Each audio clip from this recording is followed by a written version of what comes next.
ہمارے راجپوتوں میں ایک شاخ ہوتی ہے رنگڑ، بڑے کوڑے ان دن، مطلب ہماری برادری، تو اس کا ایک ذمہ دار ہمارے ساتھ چلتا تھا، ہم جماعت میں اکٹھے چلتے تھے۔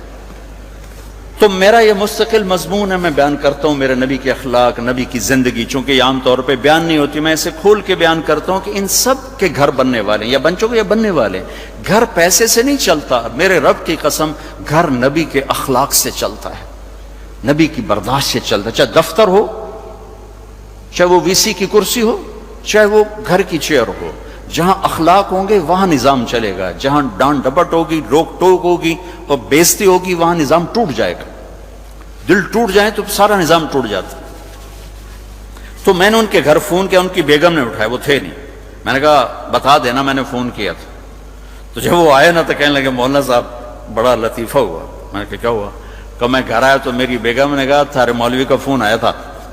میں نے کہا کون سا؟ کہ وہی جس نے تمہیں رنگڑ سے انسان بنا دیا۔ تو میں نے اس سے کہا اللہ کی بندی میں پہلے انسان نہیں، کہا بالکل نہیں۔ کہا کیوں؟ کہا بتا ہماری شادی کو کتنے سال ہوئے؟ میں نے کہا 27 سال۔ میں نے کہنے لگی ایک دفعہ کبھی ہنس کے بولا ہے؟ بتا دے 27 سال میں ایک دفعہ۔ کہنے لگا میں سر کھجانے لگا کہ واقعی میں کبھی ایک دفعہ بیوی سے ہنس کے نہیں بولا، یہ تیری باتیں سن سن کے ہم نے بیویوں سے بولنا شروع کیا۔ میرے عزیزو، میرے نبی کی خوبصورت زندگی ہے عالی اخلاق، عالی اخلاق، عالی اخلاق، عالی اخلاق۔ یہ ہر شعبے میں چلیں گے تو ایک خوبصورت معاشرہ جنم لے گا، ایک حسین معاشرہ۔ اپنے بچوں سے اخلاق برتو۔ میرے نبی نے فرمایا اکرموا اولادکم، اپنی اولاد کو عزت دو۔ آپ خود کیسے عزت دیتے تھے؟ جب حضرت فاطمہ تشریف لاتی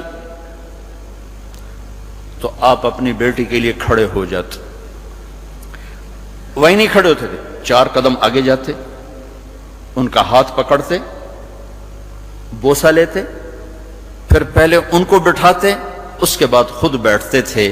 یہ عزت اولاد کو دینا میرے نبی نے سکھایا۔